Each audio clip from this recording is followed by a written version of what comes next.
You are now tuning in to Kickspot with Jinu Park and Migs. All right, good morning, good afternoon, good evening, salutations, wherever you're listening. We just want to say hello. We've got... Thanks for all 5 of you guys. I appreciate it. That's right. Yes. You lied. You said there was 7. Oh, my bad. We've gone down. I We've gone inflated down. the number. This is the Kick Spot where we gather family, friends, guests, and talk about current events, sports, fashion, leadership, and just to give you our own perspective. I'm one of your hosts, Jinu Park. And I'm Migs Fajardo, you know? Sorry, that was loud. It's like our intro, Migs. I'm not doing that. But we didn't include your last You name did on that. Hey, I had to do something. You know, sometimes when you're editing, you just got to shorten it up. So I didn't want to put your last name on there. You elongated it, then shortened it. But today we've got a special guest with us. He goes by the name of Chris, a.k.a. Comb. Proud uncle. Uncle Comb. Yeah. Tito Comb.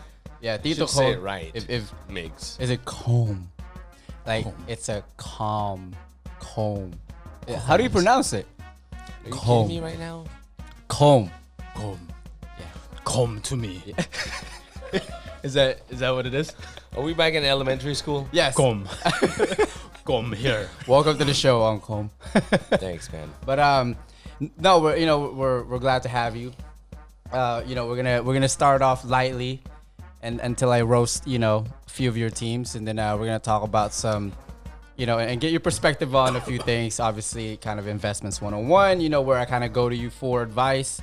I don't know how sound those advice are sometimes. But No, hey, I never guaranteed you anything. but it's panned out on a few of them so far. And also, just talk about like some of the current events, like obviously our current, leader at the helm, President Donald J. Trump, and just his economic policies and what you thought, what you think, if there's some things you would change, and things of that nature. So, however, we like to begin our show by asking our guests, because knowing where you come from, yes, we do a little research about them. I didn't have to because I know you. So, but, I know you're Cambodian. So we want to test to see how well you know Cambodian facts. Oh, God. All right? Okay. You could have warned me of this. Well, that's the best part. All right. So we're gonna talk. I'm seeing maybe 3 or 4 questions, right, to see if you really know some current facts about your own country. Were you born in Cambodia? Thailand. Thailand. Thailand. Bangkok. Okay. That's interesting. I didn't know that. See, I like. Come on, you didn't do your research. You said you just did your research. Yeah, but not. Hey, you saw the film? I did see. There's the a film. reason why. I did see the film. It told. I didn't know why I was born there for most of my life. Until. But the reason in the film you saw why. Yeah. So we got a movie star in the house, huh? Yeah. So the documentary. So there's. Can we talk about that or? Oh, that's gonna be a different episode. Like the title? because- Can we talk about the title? Or Yeah. Any of that Can we stuff? talk about that? Yeah. Okay. Yeah. So they released a documentary about Uncle Combs' dad, Grandpa Ted Ngoy, which is he's known in the Cambodian community as the Donut King. I was fortunate enough to get a book from him, and I was able to read it. I was very, very inspired by what he did for Cambodians and to, get them off of this, kind of Cambodian Khmer regime, back in the 70s? 75. 75, and brought family into the States and helped kind of start their lives here by donating a donut shop to them, and then he built an entire empire on donut shops. I mean, I think at one point he reached about over 100 donuts. Like 60 years. Yeah, 60-ish. Here in Orange County. All over Southern California. All over. Wow. Mostly. That's impressive. Mostly Southern Here, California. then it spread to San Diego, and you're further up north. Yeah, I mean, he started working at Winchell's, and he learned the business structure. He learned how to not only make donuts, but how to kind of have its own business, you know, and he started his own, and then it just took off. And then what he would do is he would bring a family over, right, and he would fund a donut shop for them in order to start their own kind of, you know, business. Awesome. And then he wouldn't ask for any money back until they made a profit. And I thought That's really cool. I thought that was one of the things that stuck out reading that book. Yeah. And then seeing it on the documentary and how they had to escape, and you know, Grandpa Ted and Grandma Christie's like love story. I thought that was That's cool. that was super cool. So let's talk about that in a future episode. Yeah. What is can we talk about the title of that? Yeah, it's called the Donut King. The Donut King. Yeah. Okay. So you were Donut part King. of the Donut King. Yep. Oh, that's cool. Yeah, and you know, Sappy's mom also, and uncle and grandma was part of that. That's cool. Super cool. Yeah, super cool stuff. So you found yeah. out that you were born in Thailand because of Well, you never mentioned that in the movie. documentary. That's No, but you know why I was born there? Yeah, it's because I mean, you guys were, what year were you born? 73. Oh, I thought it was 47. But no, it's because obviously they needed to get out. That's why, you know, that's why they were there. No, but I was born there because my dad was in the military, and he was stationed in Thailand. Oh. So okay. when it went down, the Khmer Rouge, the killing fields started to take place. We were in Thailand. We weren't in Cambodia, so we were able to escape safely. You know. Well, all right. So let's ask you some of this Cambodian questions then. Okay. Sweet. All right. I'll give you a first easy one. It's like, what is this? What makes up about 97.9% of religion in Cambodia? Buddhism. That's right. Okay. We got that one. Okay. Who is the current prime minister of Cambodia? I think it's Hun Sen. Oh my gosh. My dad knows him. Oh, okay. Okay. The plug. Bonus point, extra credit. Since what year has he been the prime minister of Cambodia?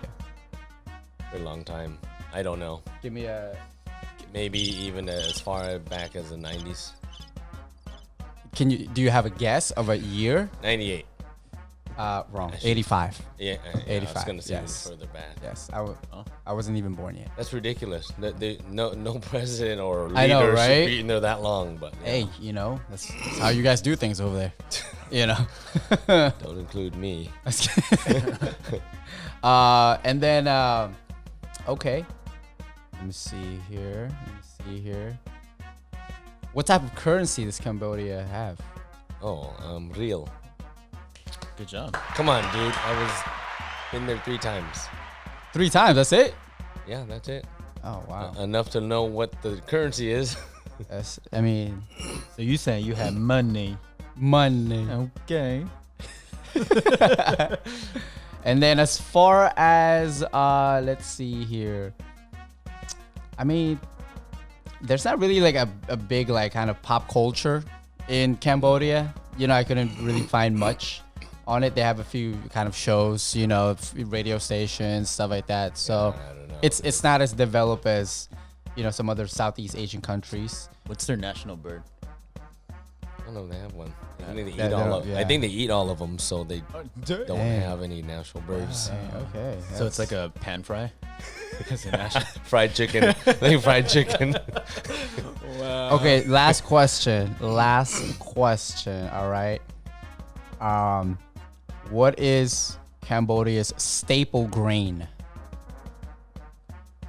Meaning what they eat a lot of, or what? Yeah, they like produce? what's just like, you know, what's the staple grain for Cambodia? What is that? You know, it's potatoes. Is it like I would only guess rice, but that was the trick? I was trying to but trick that's any him. Asian country. But okay. Yeah, I was confused. I was like, I studied that I one. was like, I think I know this answer Yeah, too. yeah. But I think you guys had I think you guys have some, was it French kind Yeah. of, In fact, a lot of those countries in that region had a lot of French influence. yeah, French influence as well. Vietnam. Yes. Yeah, Yeah. yeah. Mm-hmm. Huh? So what is, okay, last one. Sorry. This is a good one. What is the dance called that was kind of like a royal dance that was invented in Cambodia? Apsara. Wow. I didn't even know if that answer was right. But Apsara. just with the quick response, I was like, it's gotta be Man. right. So what do I get for this Nothing. passing this quiz? You get to be a host next time. I pass. You get to replace Migs. Oh, then you know what? You get to ask me the questions next time. All right, that was good. That's great. That was good. So we want to know a little bit more about you. I know we got to know, I mean, obviously we went over the Cambodian facts, but you don't have to talk about specifically where you work or anything like that, but just kind of What you do. what you do, your upbringing. Just tell us a little bit more about that. Okay. Well, I guess we'll start backwards.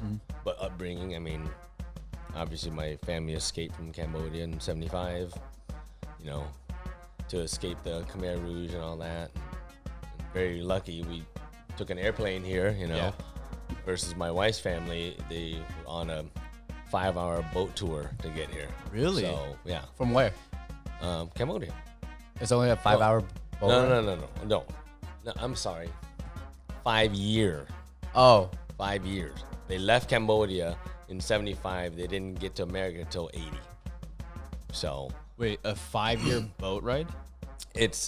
they were on a boat a lot, but to get to certain places, they end up in Vietnam, in Indonesia, all sorts of places, Wow. in different camps. You know.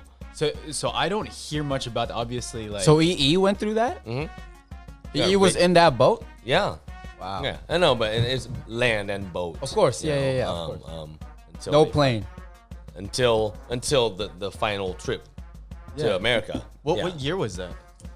1980.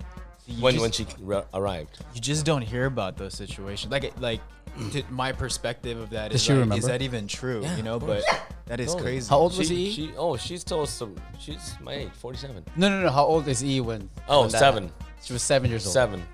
7 or almost 8. Crazy. Oh no, crazy story is so they get raided by pirates all the time.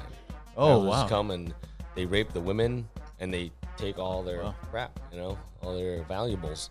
And I guess one time the boat may be sinking or whatever, so her dad knew that, you know, some of them can swim and some couldn't, and I think that at that time there's only 2 or 3 other kids besides, you know, parents.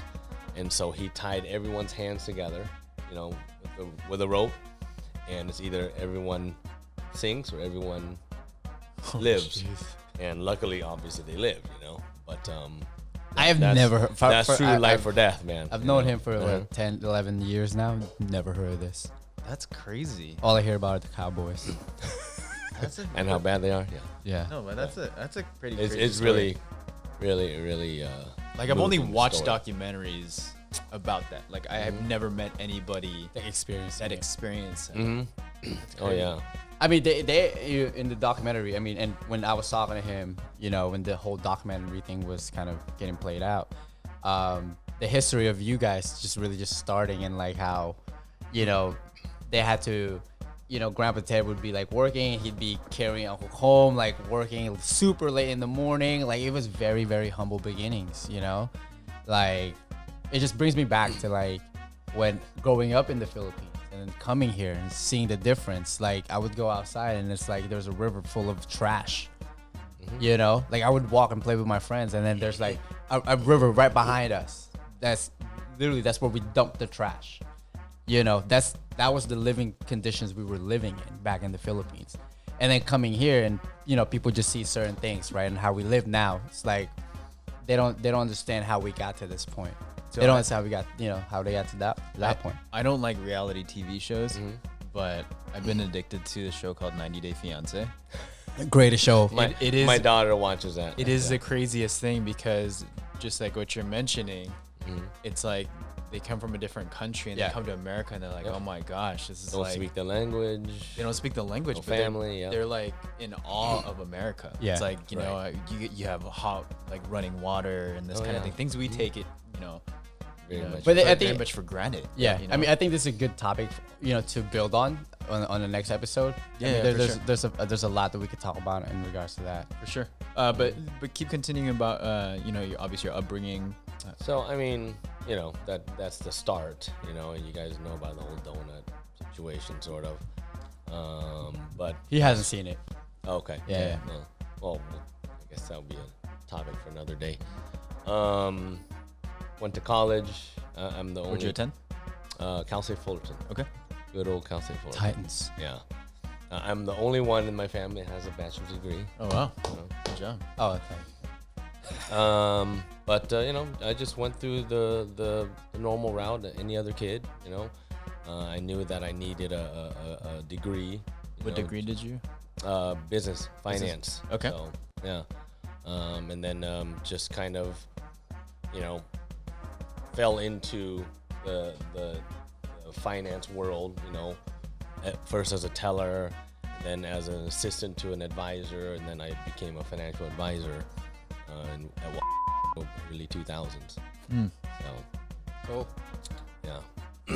Said it. Said it. Oh, No, you're good. No, we Yeah. didn't know if people felt comfortable Yeah. about where Oh. they're Yeah, working. you don't have to. You know, some of our guests, like, you know, we've had them talk bad about their employers versus, you know, Oh, I great don't. about employers. I So I can't say too much good about mine either. But you know, it is what it is. You know, pay my bills still. So Yeah. it's gonna be on FM radio and I know, right? on YouTube Oh, and all yeah. these other places. So hopefully they aren't watching. No. yeah.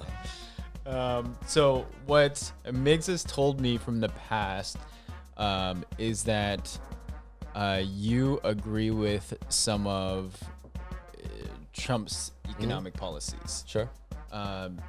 And typically when I talk to just like Asian people in general, it's whatever Trump says or Trump does, they just dislike Trump in general.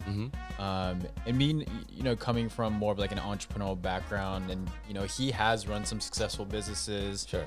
And we can criticize that or talk about that more in depth. But yeah, I wanted to know more in depth about some of the economic policies that you do actually agree with. So what are some of those policies? I mean, in general, definitely some of the tax cuts, you know, from a couple of years ago. I think those are positive. What kind of tax cuts? What was it? It didn't really benefit me much, but supposedly it benefited a lot of the small and companies in general. This is really more for the corporations and companies. Remember how it was able to bring back a lot of money that were overseas, companies that had headquarters or whatnot overseas, to bring it back home. You know, Apple was, I remember, was a big one. You know, so I just love the entrepreneurial, you know, mindset. Another one would be China. I can't stand China. I think they've been taking advantage of us for years and years and years, and I don't know why we've allowed it. You know, I think I saw a statistic, I think last year or whatever, where, you know, we charge, you know, other countries about, on average, 3% tariffs to trade with us. But when we, you know, go to China or we trade with other countries, we pay on average about 13%. So why are we getting screwed? You know, I mean, it shouldn't be. We're one of the most powerful nations in the world, and why are we not being treated fairly? So go ahead. So that has to do a lot with the current situation. So, I mean, there's a lot of backlash behind that as well too. Sure. People don't necessarily agree with that. But your take is that it's good that he is stopping all Right, trade. or making a stand, right? I mean, I believe China needs us more than we need them. Everything I pick up says made in China. So, you know, so I think we should be treated more fairly. Yeah, and then just to piggyback on those tax cuts, right? Like, you know, I mean, I'm reading this article right here. I mean, he dropped the top rate from President Clinton's 39.6% to 37%, dropped most other rates, and then he limited to $10,000 to state and local tax deductions for those who itemize, and then he increased the child tax credit from $1,000 to $2,000. So as an individual having kids, that's pretty big, right? And then Another one here, he raised the exemption on the alternative minimum tax from 86,000 to 109,000 for married filers. So I mean, he did. That's what I'm saying. Economically, like he knows what he's doing. So I'm gonna play devil's advocate to the whole China thing. So let's just say I think that the economy isn't where it stands today without China, and the only reason why I bring that up is because I think the national debt has increased so much that it's hard to bring all these companies back into the U.S. and then with increase in wages and all that. I mean, we have to think about that, but I think that with making the products overseas, it helps our economy because you have products that were made for a lot cheaper, and then you're able to bring it back here, and then you have companies that utilize those resources to be able to build their business. Sure. I think nowadays it's very difficult to get those materials, raw materials, pay a lot more money. Then you got to pay all these people, labor and all that. So that's where I differ with, I think that you still do need a positive trade with certain countries like China, but I think it's because the national debt is so big. I think if it was maybe 20 years ago, 30 years ago when it wasn't so much that we could have stopped it there. Yeah. But that's where I'm kind of stuck on that. Yeah, no, I mean, I understand what you're saying, but we could still have a good relationship and still have a more fair trade policy towards one another. I mean, China and U.S. obviously are the two biggest nations in the world, So I think that the disparity between what we pay and what they pay to do business is just too large of a difference. That's all. So why do you think presidents before Trump didn't take a stand, with China? Yeah, honestly, I don't know. I've wondered that myself. Many presidents, right? I mean, right. I think I look back. I think it started, in this situation since like maybe late '90s or something. So Clinton days. Yeah, Reagan, maybe Bush, Clinton. I mean, all of them. It just seemed like. So maybe there's a good reason, but I don't know it. I never heard anyone come up with a reason why no other presidents decided to tackle this issue. So not just like the trade, but having labor overseas. Like if you look statistically, poverty levels actually have gone down because we're able to have labor overseas. It's a trickle effect, right? So you get. We don't want to pay, obviously people a lot more money. So we'll look overseas, and these overseas countries, what they want is they want that work. They want jobs. They want jobs. And so what that does, it actually benefits that actual country. Right. Sure. So, which is interesting. But again, I mean, but maybe from a humanity perspective, I could see like, okay, well, that's good for everybody around the world. Sure. Yeah, that's definitely true. But I get what you're saying, but I'm just saying that can still continue. That shouldn't stop because they disagree on, whatever their situation is. But they just need to make it a little more fair. That's all. And everything else can continue. So say that you were president. What policies in place would you put in there? I think that what you're saying is that it's not just like stopping the trade, but there's got to be maybe the tariffs or whatever it is. Right. Like, what would be a reasonable policy that you would put in place? Oh God. Or what would you like Trump to put in place, since he is currently in office? He should say no president should have a Twitter account. That's the first one. No social media. Yeah, or no let somebody else media handle for it. presidents. Yeah. They cannot handle it themselves. Honest, I don't know. It's a good question. I haven't really thought that far. Just with China, just to make it more similar. If we're gonna pay 13%, then they should pay at least half, 3/4 of what we pay as well. I mean, it should be, But any new policies, I don't know. I haven't. Is that because of the currency exchange rate, or what's? No, it's an even exchange. Yeah. Oh, okay. So I have a question. So as a regular, American like us, right? Like I don't know about regular you know, me. basic, Irregular American. You can put yourself in basic that category. American, You Korean American, as he's wearing a coat inside this hot place. because I'm not basic. That's Yeah, okay. exactly. He likes to be a little out there.